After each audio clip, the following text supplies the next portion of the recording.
think you ought to know. About Men's Radio. The place where men and women really speak. Oh man, what a show. It's Men's Radio. This crazy show is on 3 times a week. Now Russ and Phil are there to help with all your cares. We laugh, we cry, we talk like grown-ups do. But if you're sad and low, it won't cost you no dough. Men's Radio, that's the place for you. With Russ Kane and Phil Dave. That Ray Gelato is lying like a cheap watch, I tell you. No Phil Dave today. I got rid of him. I don't like him. Got on my nerves. Never liked him. I never liked him that much. I never took to him.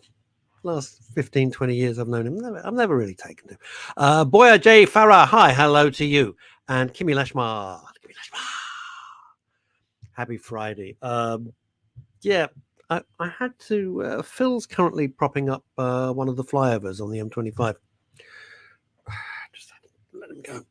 What do you think? I haven't worn this in ages. Look, there we go. That's us. What a day.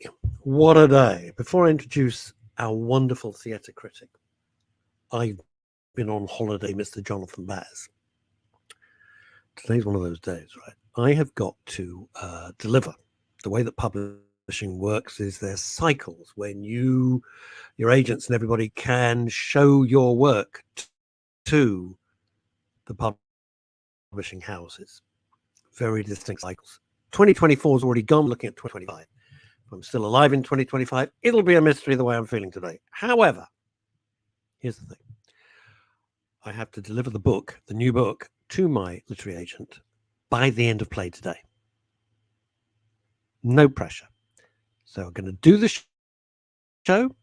Then we record Walk the Talk podcast with Mark Collin. Nothing to do with Men's Radio Station, but you can find that on all the platforms. If you like what we do here, I think you'll really enjoy Walk the Talk.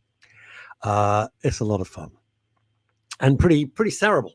Or is it cerebral? Hey, it's cerebral. And that's that. Without further, now the way I will be out for my next holiday, 7th of February. No, it won't be. Kimmy, it won't be out for about 18 months. It probably won't be. Hey, Robert Van Buren. Hello to you. No, Kimmy, it won't be out. I can assure you, it won't be out for a minimum of a year. Could be 2 years. I don't know. It depends on the cycle when publishers, etc., hit it. Takes ages. There's so many steps to go for. Writing is merely the first step, but it's a doozy. If you like crime thrillers, really twisty crime thrillers, I think you'll enjoy it. If you like The Gatekeeper and that kind of pace, I think you'll enjoy this. Right, oh, look at this. I love this. It says, "Good day from my snow-covered farm in New York. I'm your biggest fan. You've come and rescued me. Yeah, you dirty bird. You just let go." Hi, Isadon, bro. And Robert, I hope you're feeling better because I know you've been in and out of hospital for tests. Yeah. Tests. What about Graham Pack says that I don't even want that creep's name. Not you, Graham. The guy you mentioned, that creep appearing on a Men's Radio Station screen. The hell with him. I hope he gets his absolute comeuppance. You know him. You've grown to love him. Oh, Karen, hello. Karen Shortland. Afternoon, Russ, from a grey and chilly Surrey. Hi, everybody. So, you know him, you love him. He is Mr. Theatre. We've got Mrs. Showbiz coming up, obviously Chantal at 12:30, but Mr. Theatre is here right now. Now, because basically the tech is garbage, I'll be here, but you won't see me. So it's a plus where I'm looking today. Ladies and gentlemen, please welcome Mr. Jonathan Baz. As ever, a fabulous welcome, Russ. Thank you very much. And it's great to be back in Blighty after a glorious 2.5 weeks in various countries in Southern Africa. I've got anecdotes and yarns that could last for hours. But before I get stuck into anything theatrical, one brief comment about this rather magical trip, which started off with a bit of safari in the Kruger Park in South Africa. But from there, we went on to Victoria Falls in Zimbabwe. And we took a flight, a scheduled flight from a small airport in the Kruger to Victoria Falls International Airport in Zimbabwe.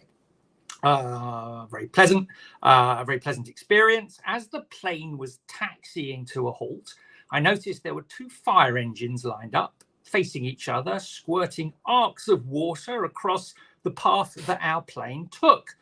And a quick chat with the stewardess, asked what was going on, and she explained to me that our flight was the inaugural flight of this particular internal airline. They were called Airlink, very good, by the way. It was the inaugural flight from this small airport in the Kruger through to Victoria Falls. And so to celebrate that, Victoria Falls were laying on a bit of a spread for the flight's arrival. So plane duly taxied to a halt. Doors opened. Our travel agent had very smartly booked us into the first row of the plane so that we'd be off quite swiftish. And while all the ballyhoo was going on the ground, I peered out of the open door, saw that there was a red carpet and a troupe of very talented dancers hoofing away on the tarmac.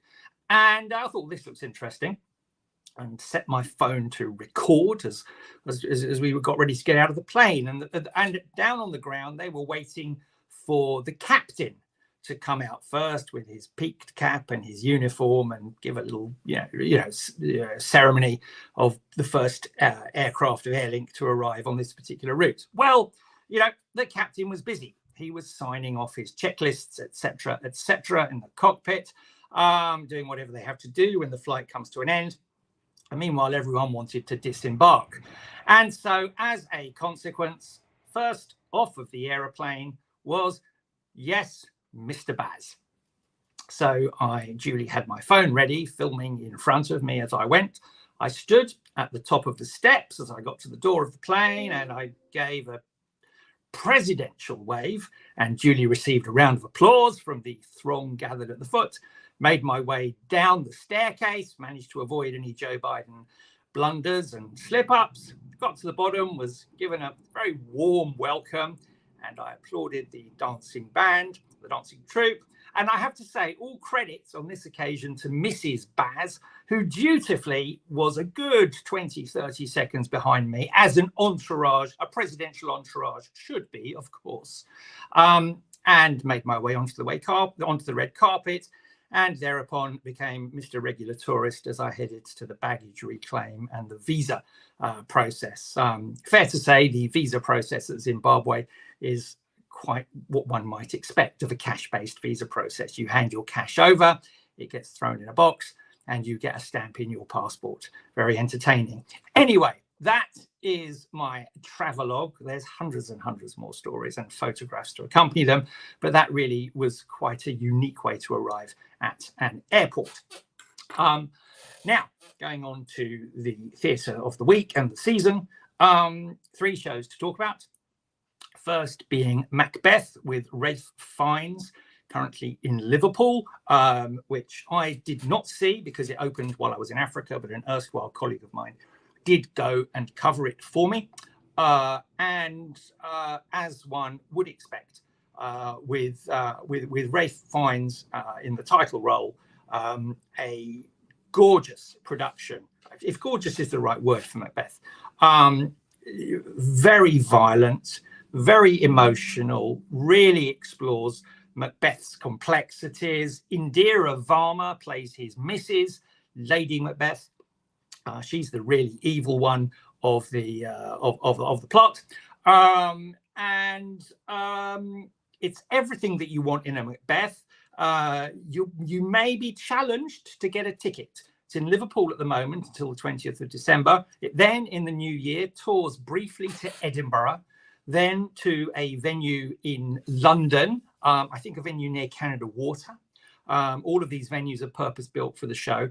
And when it's played London, it's then going to Washington, D.C. So for listeners on the other side of the pond, bear that in mind. If you're able to get a ticket, do so. it's an absolute treat. It's Shakespeare as it should be, with a bit of a modern twist, load of blood and gore, brilliant acting, brilliant interpretation. Go see it. It's good fun.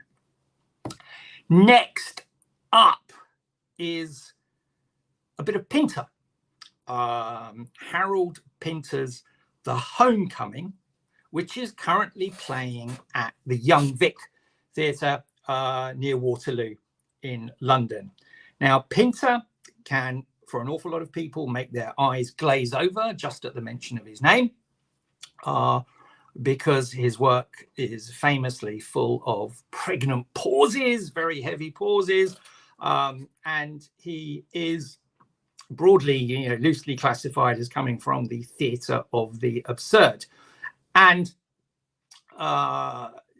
one needs to certainly have an open mind to go and see his stuff, because it certainly makes you think. That being said, this is one of the most entertaining productions of a Harold Pinter play I have seen in a very, very long time. The Homecoming, for those that don't know, written in 1964, is about this very bizarre family living somewhere in London. Two brothers of some elderly age, one a retired butcher, the other one a chauffeur. And the retired butcher has three sons, all in their 30s. One is a boxer whose brains have been addled to I can't think of a polite word to say on air, whose brains have been addled by his time in the ring. Another one, we really learn, is a far less savoury chap. And the third is a PhD, professor of philosophy, currently living in New York with a lovely wife, and he and his wife have returned to London. And the play, which lasts 2 hours, including interval, is all about the dynamics between this chap's return from America and how the other four members of this household, plus his young wife, all interact with each other, all six characters. And the genius, absolute genius of Harold Pinter is in how he captures the essence of London banter. Listen to his words. Some of them are absolutely hilarious. And you realize you're listening to one of the influences of the likes of Galton and Simpson, who wrote Steptoe and Son, Leon Griffiths, who created Minder, Arthur Daly, Barry Keefe, who created Harold Shand in The Long Good Friday. Listen to the dialogue of The Homecoming, as I say, written in the early 60s, and you capture the brilliant, hilarious, sharp satire of London dialogue. And to that extent, Pinter, I came out of that theatre thinking, what a genius. The guy had me entertained on a story that, frankly, is quite grim. It's quite bleak. By the end of the 2-hour show, there's not a redeeming feature for any of these six characters. We've gone through some ghastly misogyny, and I have to say, fair play to Ruth, the one female character, because she is given a hell of a bite back in her character against the misogyny that she is subject to by these four of the five blokes. It's not an easy night at the theatre. Pinter isn't necessarily easy, but my gosh, it's entertaining. And if you're really, it's on until the 27th of January at the Young Vic. And it's a banging night at the theatre. It's everything good drama should be. Brilliantly performed. The two more elderly brothers are played by Nicholas Tennant and Jared Harris, both very able chaps. In the next generation, you've got Joe Cole, him of Peaky Blinders, David Angland and Robert Emms as the three brothers in their 30s. Yes, in their 30s, I guess. And then Lisa Divney, I hope I'm pronouncing that correctly. Lisa Divney is the Ruth, the wife of Robert Emms's character, Teddy, who really gives as good as she gets. So yes, go and see it. The laughs in it are brilliant, but the laughs are sharp and very, very cynical and satirical, but it's great theatre. My final play to comment on this week, it's seasonal. It's a panto. It's not the Palladium Panto, just recently opened in London's West End. It is in fact an out-of-town panto, more akin to the hundreds of pantomimes that play across our towns at this time of year. And I have to say, to their credit, pantos are driven by casts and creative and production teams who absolutely work their socks off.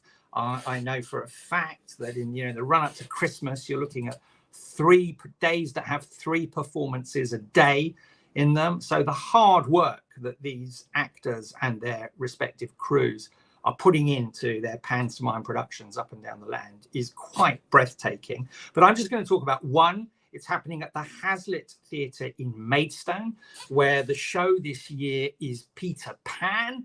So there's no need to explain the plot because we all know that inside out and back to front. But the cast they've got this year, very, very lovely. Peter Pan himself, played by a young chap, Matt Montfort. His Wendy is played by Rebecca Avery. And the Dame, in this instance, Mrs. Smee, played by the very, very talented Joe Malloy.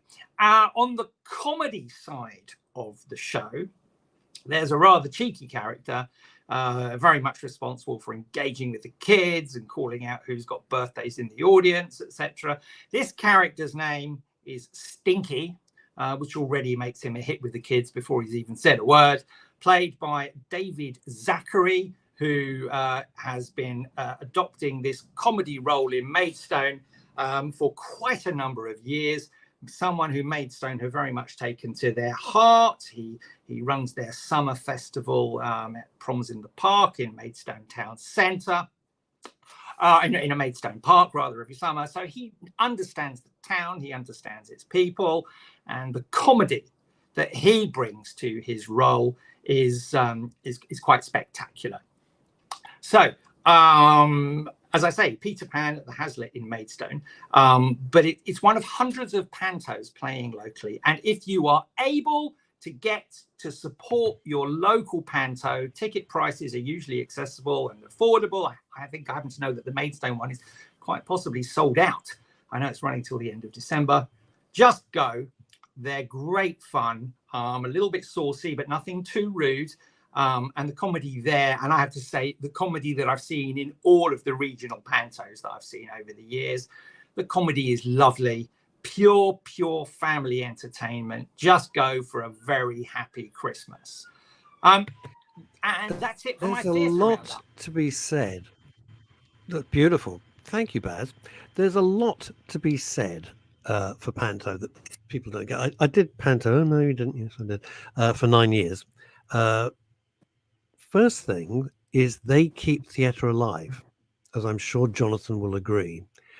I did Wimbledon Theatre and the one in Woking, what's it called? Peacock, I can't remember what it's called. New Victoria Theatre in Woking.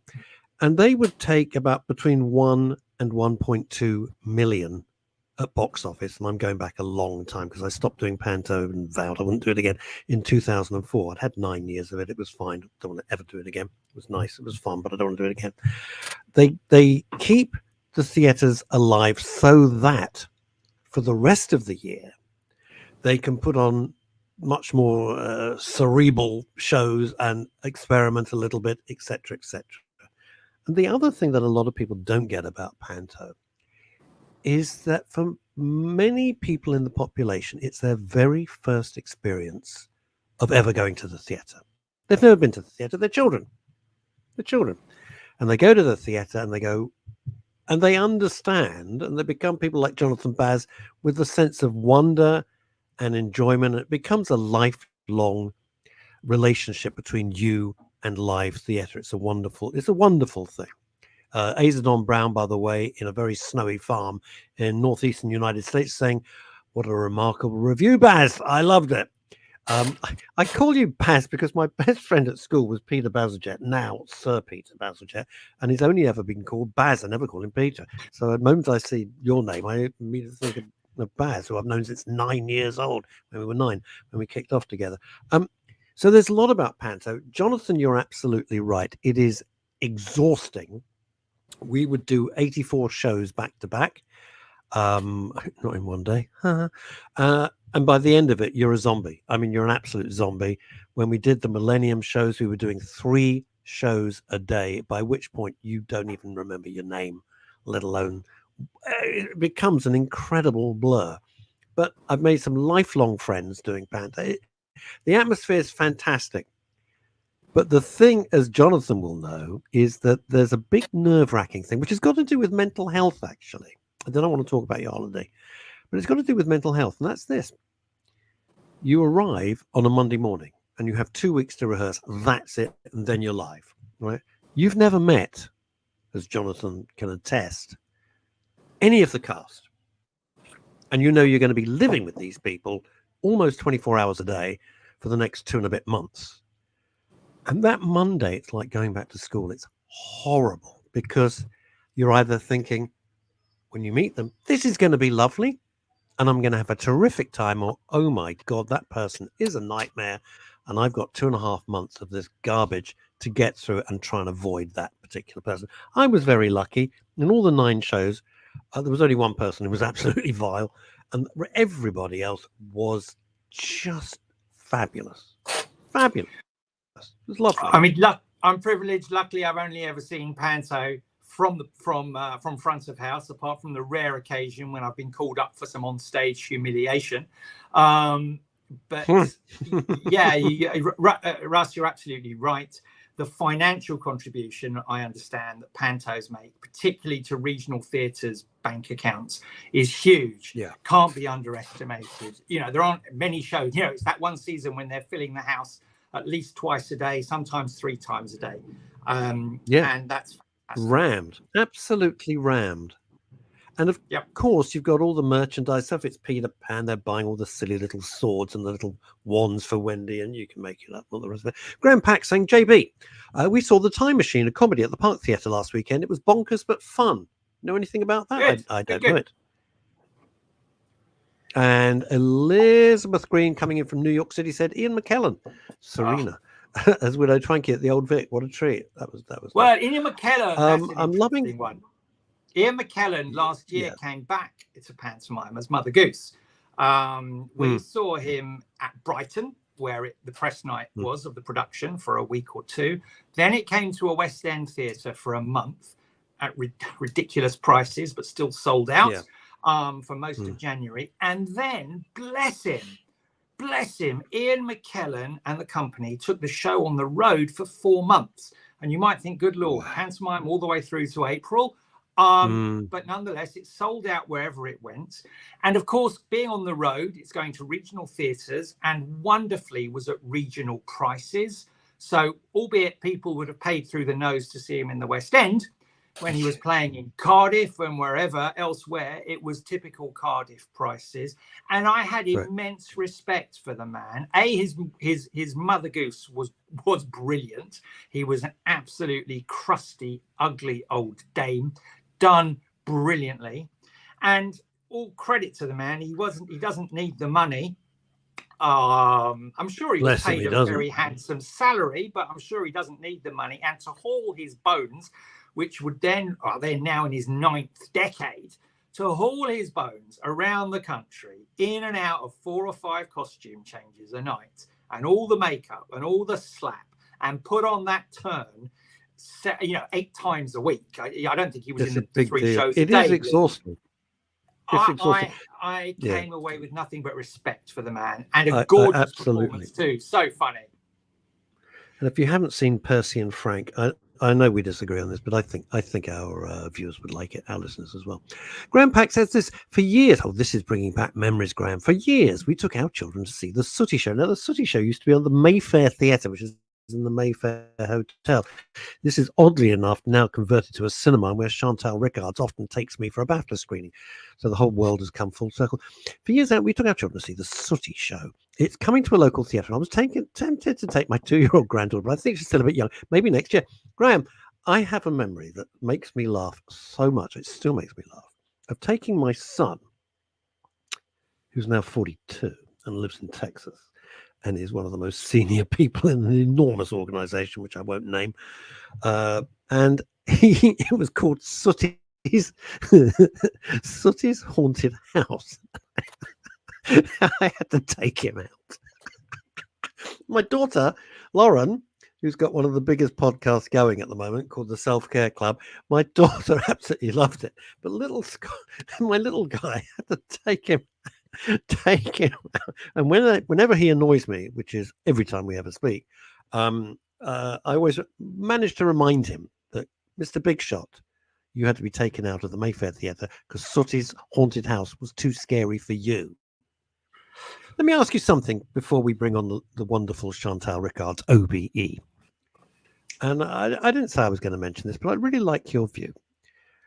The Palladium, London Palladium in the West End, right, now used to do Panto. I remember seeing Cliff Richard there. Yeah, that's how old I am. But with Alfred Marks as Abanazar and Cliff as Aladdin. Wow, 800,000 years ago in the Pliocene era. Right, London Palladium now has Panto. They tried it one year, and now it's a regular thing. I don't go anymore because I've seen Paul Zerdin's act, because the last Panto I did, Paul Zerdin was in it, the ventriloquist. Don't you see that again? Yeah, it was fine. What do you feel about those prices? Just to position it for you, I think the starting price for a ticket is about £90, and it goes up northwards of £120 a seat for a Panto. So the Palladium, I've seen the recent year. I think I've been to the Palladium 2 or 3 times in its recent cycle of Pantos, which consistently features Julian Clary as the Dame character, and some regulars who make it up. And I have to say, technically, it is brilliant. Technically, it's brilliant, high budget, and it is very, very entertaining. But it's also extremely formulaic, and it's aimed completely very much at now. This price. Yeah, it's very formulaic. Can I jump in, JB? Can I jump in a sec? I was going to say, and you summed it up beautifully. It is so formulaic now that I think I've seen 2 of them, and that's enough for me. That's it. You know what Nigel Hayes is going to do. He does exactly the same thing every year. Paul Zerdin's act, with greatest respect, it's more or less the same thing every year. And I work with him, as I said. Julian Clary is the same shtick with amazing costumes every year. If you haven't seen it, it's spectacular. But if you have seen it, I would be pretty furious if I was paying upwards of £1,000 to take a family and see the same thing. But that's just me. Russ, I wonder Russ, what you prefer. You're not wrong.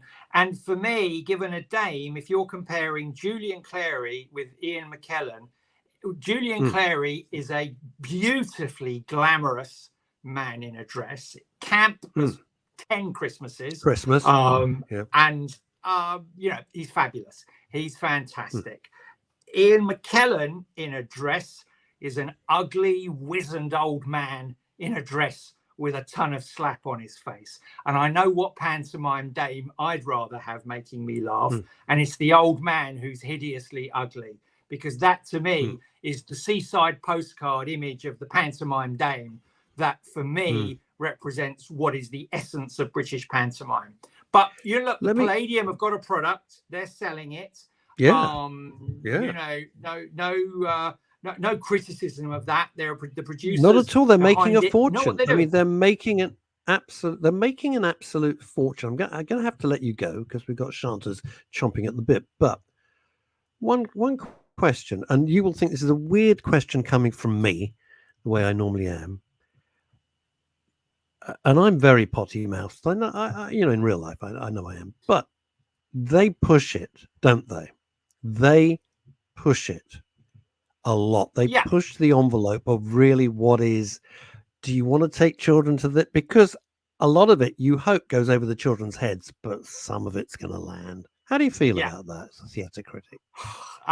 That's an interesting one. They still do stay, I would say, I've seen it. I've seen a handful of those productions.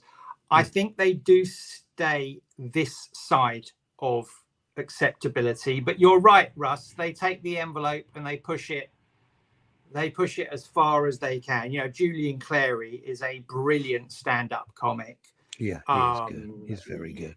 The answer is yes, it's pushed.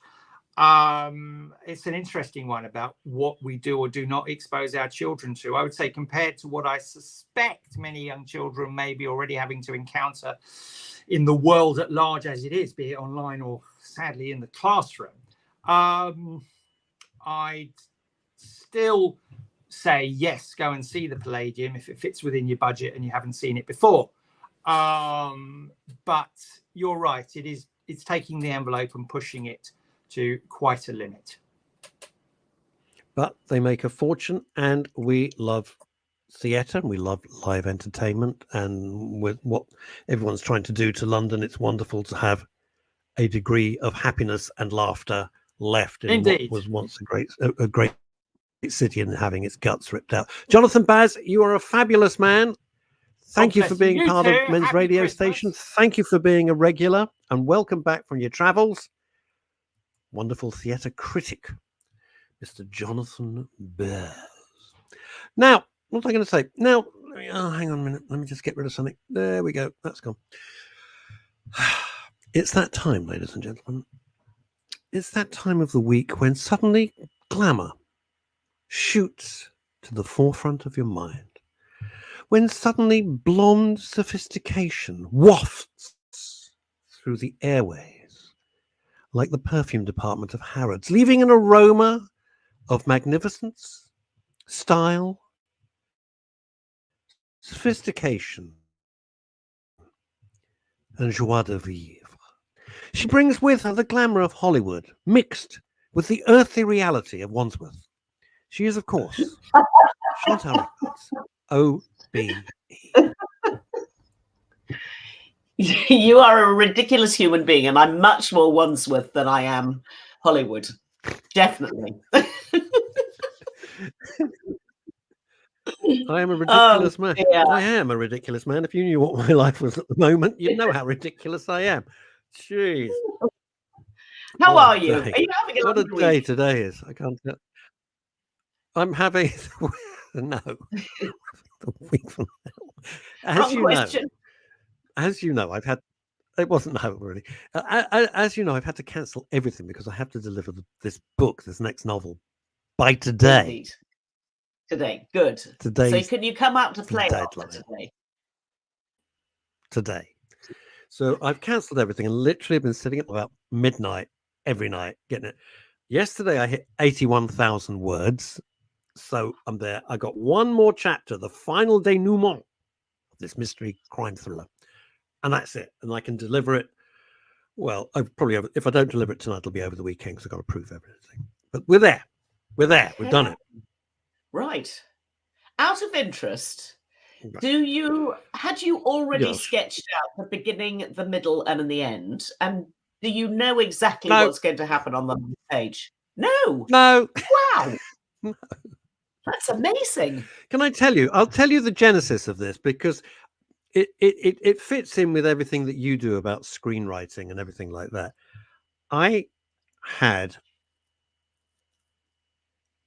The end. All I had was the idea of how someone could be murdered in a way that had never been done before. That's all I had from a conversation with a very dear friend of mine who's a coroner. Yeah. And we speak, and this coroner told me of something that wasn't a murder case, by the way. It was nothing like that. Yeah. And I thought, wait a minute, hold on a moment. That gives me an idea. And I pitched a whole load of ideas to my agent over a coffee. Yeah. And I told him, I said, all I've got is this delivery method of a murder, but I got nothing. He went, don't tell anybody, it's never been done. And he's the most serious guy. He's a very serious, very serious bloke. You know, there's no BS with him. There's no Yeah. airs and graces. It's boom, boom, boom, right? And so all I had was that. So from having how the murder was done, I had to go right back to the beginning and build an entire story of why the murder was done. That was it. That's all I had. Yeah, that was it. Right. Yeah. Fascinating. Well, so I think I may have told you years ago that my father always wanted to write a crime thriller, but he had been a pathologist and clearly had spent his entire career as a morbid anatomist trying to work out why people had died. And he said he knew how to commit the perfect murder, and that's why he never wrote the book, because he felt that it would be inappropriate to write the book and give people ideas. Oh, yeah, so there you go. Yes. Yeah, it is. It's very twisty. That's all I'm going to say. It's very, very twisty. That's all I'm going to say on it. Right. Over to you with your TV I'm going to start with review. a question. I'm going to start with a question because I think you'll know the answer to it. Where were you on the 8th of December, 1980? Where was I on the 8th of December, 1980? Yes. Well, London, I guess, but I have no idea. I don't know. Have I done something? No. Bad news came in from New York overnight. Not ringing any bells. I know exactly where I was. Yeah, it was give me a tiny clue. Tiny clue where? Oh, John Lennon died. Correct. John Lennon died. Get that. John Lennon died. Yeah. And I got it because I saw this. I can tell you exactly where I was. Can I tell you? So I was in my Mini. I was in my Mini. I was driving to work, and I was listening to the radio, and I just got. This is strange. You said this. I'd just gone past Whitestone Pond in Hampstead and turned left down West. I just turned left down West Heath Road. Near Jack driving Straw's my Castle. Mini. Yeah. And I'm driving my little Mini on my way to the West End for work. And they kept playing Beatles songs. I thought, this is odd. Why are they doing that? But I'm a Beatle fanatic, so I thought, this is great, but odd. And something started to tingle in the back of my mind. And then they said, the late John Lennon. And I actually, and I'm not exaggerating this, Chantal, I nearly drove off the road. I went, oh my God. And the car went like that. I nearly drove off the road. I pulled over as soon as I could. So there was anywhere to stop. In London, never easy. And I just sat. And I was in I couldn't get over it. Because I remember I just bought the Double Fantasy album. The vinyl in those days. And I bought it about a week before that, or a couple of weeks, and I'd said to somebody, "Oh, doesn't he look great now? Look at him; he looks younger than ever." Boom. Anyway, there we go. That was me, 8th of December. Ugh. Remember it? Amazing. Horrible. Well, the reason for asking is we've just gone past yet another anniversary of John Lennon's death, but there is an absolutely terrific 90-minute documentary about the killing of John Lennon. And the whole of the first episode really is about what John was doing on the day, who he was with, the fact that he'd spent really 5 years in seclusion, hadn't really done anything prior to that, just gone back into the studio, wonderful archive of him and Sean. And he'd basically decided he wanted to give a lot of time to his son. So he'd taken time away from the music industry. And this documentary, so there are 3 episodes in total. The first episode takes you right up until the moment where he is murdered in New York outside his apartment building, which was known as the Dakota building, wasn't it? Dakota Flats, I think they used to call it. I don't quite know why, but the Dakota building. It's a very, very well-informed documentary that asks a lot of questions, but there are still so many answers that we haven't got, most particularly about the motivation of Chapman, who was the young man who murdered John Lennon, and what was going on in his head. And in a weird way, clearly, we are all about mental health on this station. this man was having a mental health crisis of some sort. What we really don't know, and he never really explained properly, is what it was all about, what was going on. He gave everybody lots of different clues, which was he didn't like John Lennon calling himself bigger than Jesus Christ, and sort of odd things. And he kept changing his mind. And he said, oh, he did it because he wanted to be famous. When you think, okay, well, that's a bit random. Lots of weird ideas, and nobody ever really got to the bottom of Chapman. But it's a wonderful documentary, most particularly because all of the contributors, and a lot of them are brand new contributors, take you through that entire day. So interview with the producer who he'd just left in the studio at 10:30 at night, interview with the doorman, interview with the bellman, interview with 3 of the staff, medical staff at the hospital, interview with a taxi driver who'd just pulled up outside the front door. I mean, it's incredibly well researched. And it's a sad documentary because I remember really feeling, terrible on the day. And I went to New York for the very first time 24 hours afterwards. And we all went off to Central Park and sang Beatles songs in the bit of Central Park they now call Strawberry Fields. So, I mean, I was interested on a personal level, but it's just such a sad story. The guy had so much more to give. But yes, anyway, the retelling of it is good. It's really worth seeing. It's on Apple, which I know will infuriate you.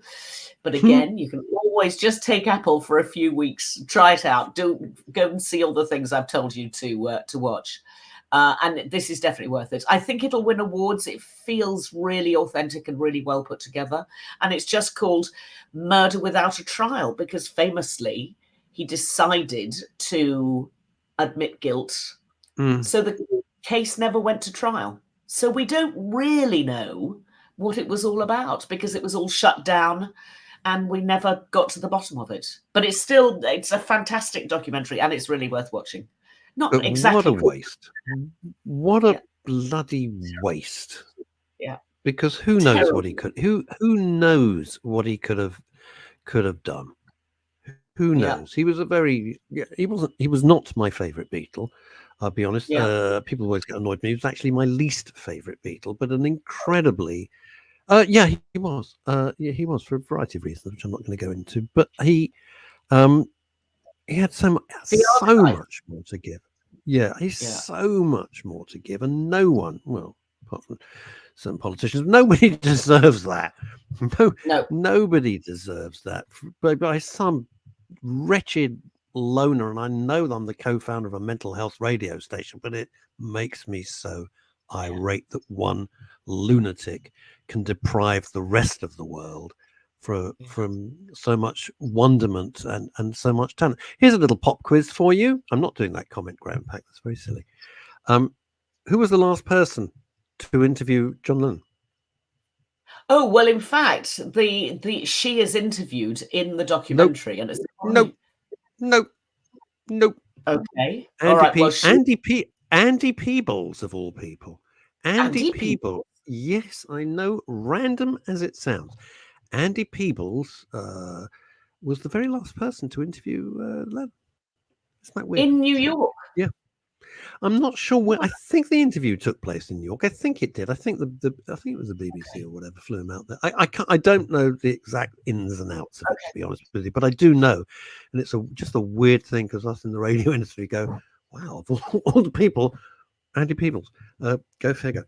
There's a name. There's a blast from the past, as they say. It was here we go. You see, you've triggered a lot of people, and I'm not surprised. I mean, you could see the moment you said, "Where am I?" and I could tell you inch by. I mean, it just freaked me out actually. Azadon Brown in northeastern United States. He's on a farm and it's covered in snow. I was 9. Lovely. Yeah, Aza, I hate you. I was 9, and I spent a majority of 1980 in the hospital. Oh, I happened to hear the news from home while struggling with my health. Oh, well, thank goodness you're still here. And let's go back to America, to New York, where it all happened, where Elizabeth Green lives. I was in a small room hearing Julian Lennon speak. When I heard his voice, I nearly died. It was like John had come back to life. Oh, yeah, they absolutely were. Yeah, they... Amazing. There is one Do you know what? piece of. I have one claim to fame. I have one claim to fame with this. One claim to fame only. I was having a meeting at a place called Home House, which is in the West End of London, and very fancy. It was. I was a member at the time, and then I was sitting outside, and it's a lovely place. And then I'm sitting outside. And then the person I was having the meeting with, I was concentrating because I'm in a meeting. That's it. And they said, "Do you know who's been sitting behind you the whole time? They've just left." I went, "Who?" I went, "Yoko Ono." I went, "No." Damn. The tables were very close together, and Yoko, I'd have had to say something. Amazing. Anything. Yeah, I know. I never saw her because I was concentrating. Ho hum. There's one piece of archive footage that I'd never seen before, and sometimes you say things you think, "Oh God, I wish I could take that back." And I don't know whether Paul McCartney regretted saying this, but when I saw this clip, I suddenly thought, I don't think he's going to want that clip still going round in circles 40 years later. And a journalist walks up to him, and I think he's walking out of an airport or something, and says, "Have you heard about John Lennon's death?" And he just says, "Yes, it's a drag, isn't it?" It's just an extraordinary thing to say. And I mean, I watched it and I thought, how bizarre. But anyway, there we are. That is exactly verbatim what he said. I'm going to say something. If you've lost someone who's very, very, very close to you, and believe me, I can relate. When that happens, you're not yourself. And I'm sure he didn't mean, "Oh, it's a drag. Ha ha. I'm going to go off to the duty free now." I think you struggle to find the right terms. And sometimes those terms don't come for years. You have to, and a horrible thing for Paul to be, doorstepped at this thing. He's just heard. You can imagine his emotions. So in hindsight, I'm sure, when someone you've been with since you were 15 and changed the world with is shot dead, hard to find the right words. Yeah, dreadful. Anyway, I'm going to lighten the mood because I found something specially for you, Russ. It's not a program I've watched many episodes of, but there is a Christmas special of a program called The Dog House on Channel 4. Have you watched? Is it called I Don't Have a Life and I'm Exhausted? Have I watched No, it's called The Dog House. What's it called? The Dog House. Oh, I'm always in that. I am permanently in the bloody doghouse. Jeez, I live there. I absolutely live in the doghouse. That's my home. No, this is a matching service for lonely families who want a dog in their life and for lonely dogs who want to find a family. It's absolute magic. Oh, honestly. And I'm not a crazy dog person, but this I got completely sucked in because the first family that come along, there are twin boys who are best friends and completely lovely. And then a little 5-year-old sister. And the boys never played with the little sister. So the mum and dad had come along to find a puppy or a dog. It doesn't have to be a puppy to play with the little girl. The really clever thing about the story is that you are so emotionally invested in her search for somebody that is going to become her best friend in life.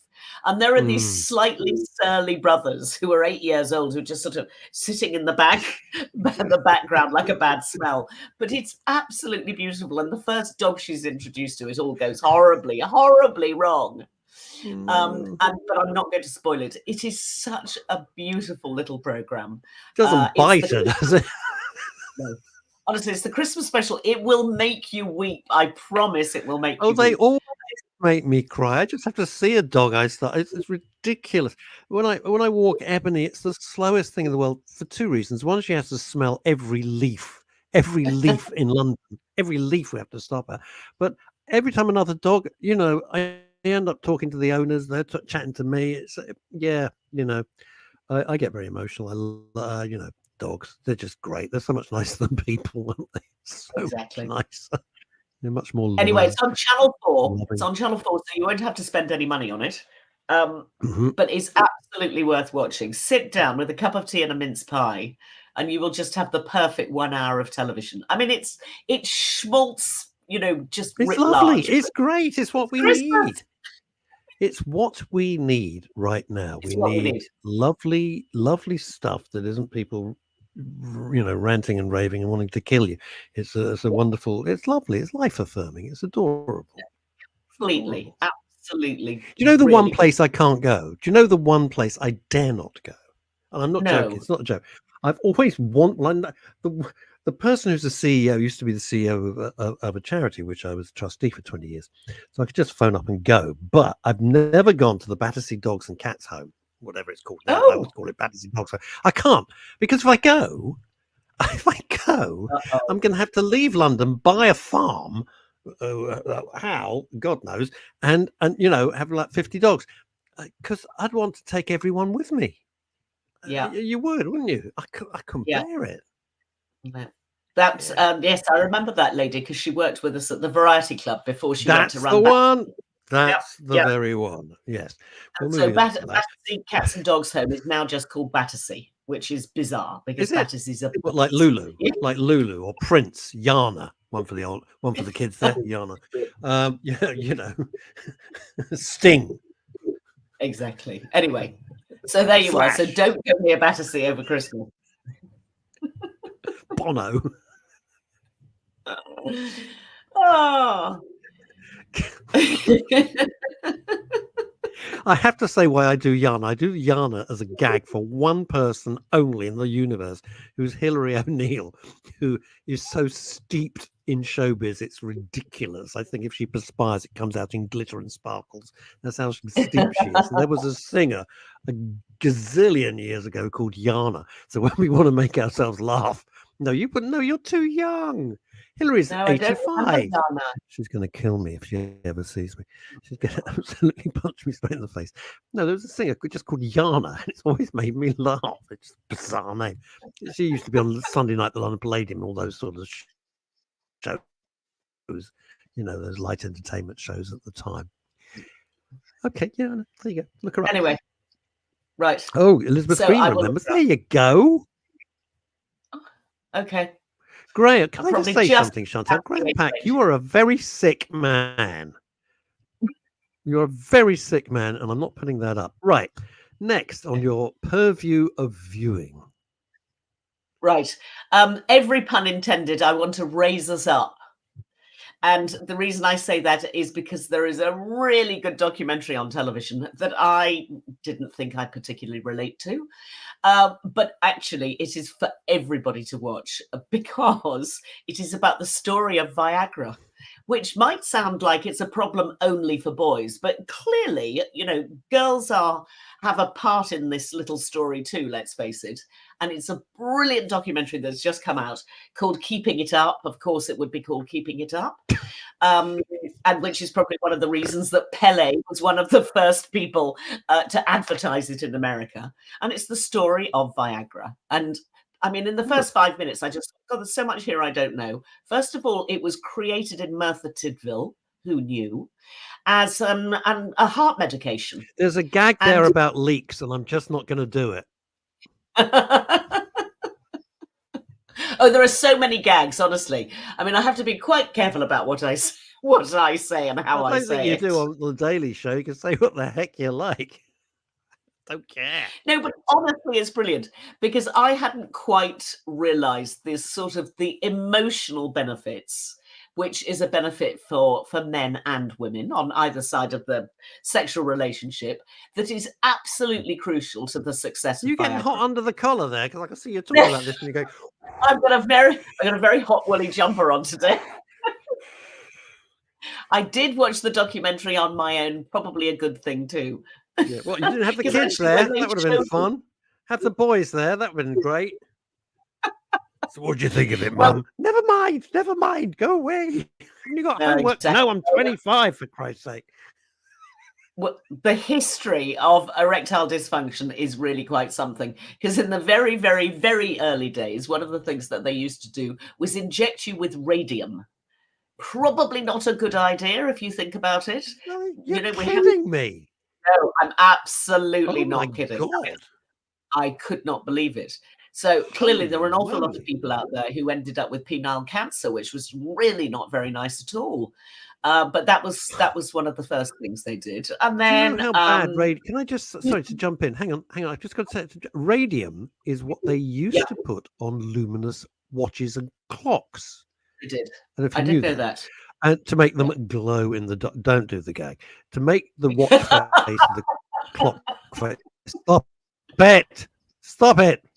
To make the watch face and the clock, bloody started now, to make it glow. And the people working in the clock factories, not the cock factories, the clock factories, some of them got very, very ill. And if you have old watches, I don't, but if you have old watches, then the radium, if you put a Geiger counter over it, goes crazy. So being injected with radium, blimey, O'Reilly. Yikes. Well, radium was not a good idea. Yeah. As also not a good idea. Monkeys' testicles. So they would insert monkeys' testicles into the testicular sac. Also, I'm sorry, hang on, stop. Idea. What? They'd get the monkeys. Well, I know I've heard about monkey nuts, but so they get the monkeys' doodads and put the whole lot in. Holy what? I've known you God knows how many years. I've never had such a saucy conversation with you ever, even if we just go out for a drink. Listen, it's not supposed to be a saucy conversation. I like this. This documentary is great. She's gone mad. It's a very serious documentary about pharmaceuticals. But no, it really is fascinating because actually then the whole thing gets sort of taken over by the Pfizer people who are American. So, but it starts at Merthyr Tydfil. Then the program makers decided to go to America to talk to the marketing team behind it and how they marketed it. And I'm really interested in how products come to market. And it was fascinating, the conversations they had about how to promote something without making it look smutty or making people feel, less than human. Absolutely fantastic. And the marketing director is a genius, a complete genius. It's a really interesting story. It's on the BBC. It's part of their Storyville strand. So it's on BBC 4, but it's on the Storyville. BBC. Okay. All right. Yeah. And it's literally, it's called Keeping It Up, the story of Viagra, but not to be accused, not to be accused. Yeah, it hasn't got Hyacinth Bouquet in it, obviously. It's a different show. Just the one to make that very, very, definitely not. Definitely not. No, it's surprisingly it started in Wales. That's bizarre, isn't it? Who would have thought? Merthyr Tydfil, and all these men who were trialing the drug all came back and they all said, it hasn't really done much for my heart medication or whatever it was. But strangely, there's this rather useful side effect. And they went, oh, hang on, light bulb moment. Maybe this is what man had been looking for centuries. So it's a great story. It really is worth watching. It's 90 minutes, I think, but it's terrifically well done. Anyway, now on Monday, I'm having lunch with a certain Mr. Christopher Tarrant, whom you might recall. And on our show, when it's a tiny little handful. It's very generous, very sweet of him to still invite me after all these years, considering we stopped working together 20 years ago and started working together 40 years ago. But he always did this joke, and we got it past every time it came up, something like that. He says, and he was talking about aphrodisiacs, and Tarrant would go, "Oh yes," "Oh yes, I use celery," and like you'd walk straight into it, and go, "Celery? Yeah, I use it as a splint."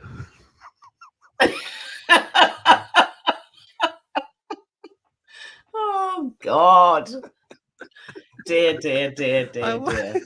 Never forget. Still makes me laugh 30 years on. I know. Have you got I hate to say this, it sounds wrong under the circumstances. Have you got a quickie before we go? God, I was going to say I've got plenty of quickies, but none I can share with you. Nope, that's not entirely true. If you haven't seen the new Napoleon film made by the fabulous Ridley Scott, who is 86 this year. I mean, honestly, I don't think I want to be working when I'm 86, but who knows? Ridley Scott is brilliant. Martin Scorsese is 81 this year, but being 80 is a bit of a thing these days. So go and see Napoleon. See it. It's made by Apple.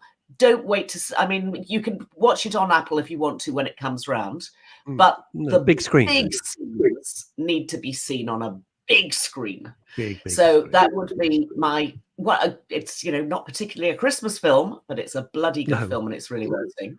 Excellent. Chantal Rickards OBE. We're bang out of time. Thank you so much. I've hugely enjoyed this. Thank you everybody for being with us this week all over the world. I won't be here on Monday. You'll be in the very capable hands of Neil Longy Long and his gang. I will see you next Wednesday. Chantal, lovely to see you as always. Bye bye, everybody.